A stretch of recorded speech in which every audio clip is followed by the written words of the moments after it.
Assalamualaikum warahmatullahi wabarakatuh. Puji syukur atas kehadirat Allah Subhanahu wa Ta'ala yang telah memberikan kesehatan jasmani dan rohani. Salawat serta salam mari kita panjatkan kepada Nabi besar Nabi Muhammad SAW. Perkenalkan, nama saya Uja Anugrah dan rekan saya Sri Neni dari kelompok 6 ingin mempresentasikan makalah yang berjudul Rasm Utsmani. A. Pengertian Rams Utsmani. Kata Rams berasal dari akar kata yaitu rasama, yarsumu, rasmun. Secara bahasa, Rams berarti melukis atau menggambarkan. Rams Alkitabah berarti ragam tulisan. Dalam pembahasan kali ini, istilah Rams berarti pola atau bentuk tulisan yang digunakan dalam penulisan Mushaf al-Utsmani. Pola ini digunakan setiap kali penggandaan Al-Quran.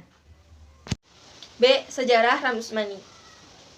Ayat-ayat yang disampaikan Nabi Muhammad SAW sangat sistematis. Banyak para sahabat yang menjadi penghafal Al-Quran, diantaranya Abdullah bin Mas'ud, Ubay bin Ka'ab, Mu'az bin Jabal, dan Zais bin Sabit.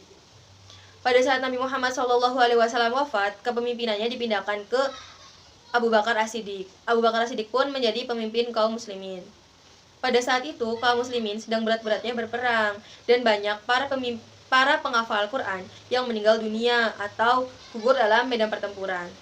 Melihat hal tersebut, sahabat Utsman merasa sangat khawatir akan kemusnahan Al-Quran. Oleh karena itu, beliau menghadap Abu Bakar dan menceritakan kekhawatirannya serta mengusulkan agar Al-Quran segera dibukukan. Namun, Abu Bakar menolak hal tersebut karena Nabi tidak pernah melakukan hal itu. Sahabat Utsman selalu meyakinkan Abu Bakar karena hal tersebut itu baik membukukan Al-Quran.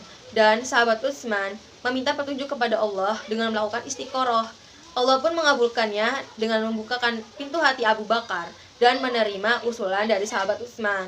Abu Bakar pun memerintahkan Zais untuk mengumpulkan mushaf-mushaf Al-Quran dari para penghafal Al-Quran. Setelah terkumpul, lalu diberikan kepada Abu Bakar sampai akhir hayat. Selanjutnya, mushaf-mushaf itu diserahkan kepada Umar bin Khattab sampai meninggal dan diteruskan kepada Khalifah Utsman bin Affan. Pada saat masa Khalifah Utsman bin Affan terjadi banyak perbedaan bacaan Al-Quran sehingga menimbulkan konflik antar orang mukmin. Kemudian Utsman bin Affan melakukan istiqoroh dan mengutus utusan ke Hasyafah untuk meminjam mushaf-mushaf dan kemudian mengembalikannya kembali. Utsman menyiapkan orang-orang yang ahli dalam Al-Quran untuk membukukan Al-Quran. Beliau memerintahkan Zais bin Sabit, Abdullah bin Zubair, Sa'ad bin Al-Ash, dan sahabat Abdurrahman Al-Harth bin Hisham. Dalam pembukuan Al-Quran, Khalifah Utsman menyatukan bacaan yang berbeda-beda yang tadinya 7 bacaan menjadi 1 bacaan, yaitu dialek Quraisy.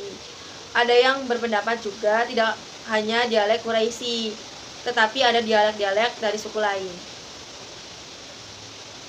6. Kaidah Rasm Utsmani. 1. Al-Hadz, membuang, menghilangkan, dan meniadakan huruf. Contohnya, menghilangkan huruf alif yang terdapat pada ya nida, ya seruan, sebagaimana yang tercantum dalam bunyi ayat ya ayyuhan nas. Huruf alif yang terdapat pada ha at-tanbih, peringatan, sebagaimana tercantum dalam bunyi ayat hangtum pada lafaz jalalah Allah dan dari katana angzainakum. 2. Az-ziyadah, penambahan, seperti menambahkan huruf alif setelah wawu atau yang mempunyai hukum jama' dan menambahkan alif dan setelah hamzah. 3. Al-hamzah, salah satu kaidahnya berbunyi bahwa apabila hamzah berharokat sukun, ditulis dengan berharokat yang sebelumnya. Contohnya, i'zan dan u'tumin. 4. Badal, penggantian, seperti alif ditulis dengan wawu sebagai penghormatan. 5. Wasl dan fasl, penyambungan dan pemisahan, seperti kata kul yang diiringi dengan ma ditulis dengan disambung kalam. 6. Kata yang dapat dibaca 2 bunyi, penulisan kata yang dapat dibaca 2 bunyi disesuaikan dengan salah satu bunyinya. Di dalam mushaf Utsmani, kata semacam itu ditulis dengan menghilangkan alif. Misalnya, Maliki Yaumiddin. Ayat di atas boleh dibaca dengan menerapkan alif, yakni 2 alif. Boleh juga dengan hanya menurut bunyi harokat, yakni dibaca 1 alif. D. Hukum dan kedudukan Rasm Utsmani. Kedudukan Rasm Utsmani diperselisihkan para ulama apakah pola penulisan petunjuk Nabi dan ijtihad kalangan sahabat. Berikut ini adalah pendapat mereka. 1. Kelompok jumhur ulama mengatakan bahwa pola Rasm Utsmani bersifat taufiqi dengan alasan bahwa para penulis wahyu adalah sahabat-sahabat yang ditunjuk dan dipercaya Nabi alaihi wasallam. Setelah masa Nabi berlalu, Al-Quran masih tertulis seperti itu, tak mengalami perubahan dan penggantian. Dengan demikian, menurut pendapat ini, Rasm Utsmani mendapatkan hal-hal yang masing-masing pantas untuk dihargai dan wajib diikuti. Hal-hal itu merupakan pengakuan Rasulullah Shallallahu Alaihi Wasallam terhadapnya. Perintah beliau dengan menggunakan undang-undang, kesepakatan sahabat yang jumlahnya lebih dari 12.000 orang, dan kesepakatan umat pada masa tabi'in dari para imam mujtahid.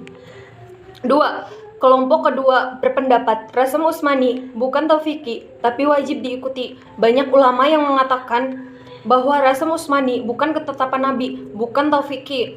Rasm Utsmani itu sesuatu cara penulisan yang disetujui oleh Khalifah Utsmani bin Affan dan diterima umat Islam dengan baik karena menjadi keharusan dan tidak boleh dilanggar.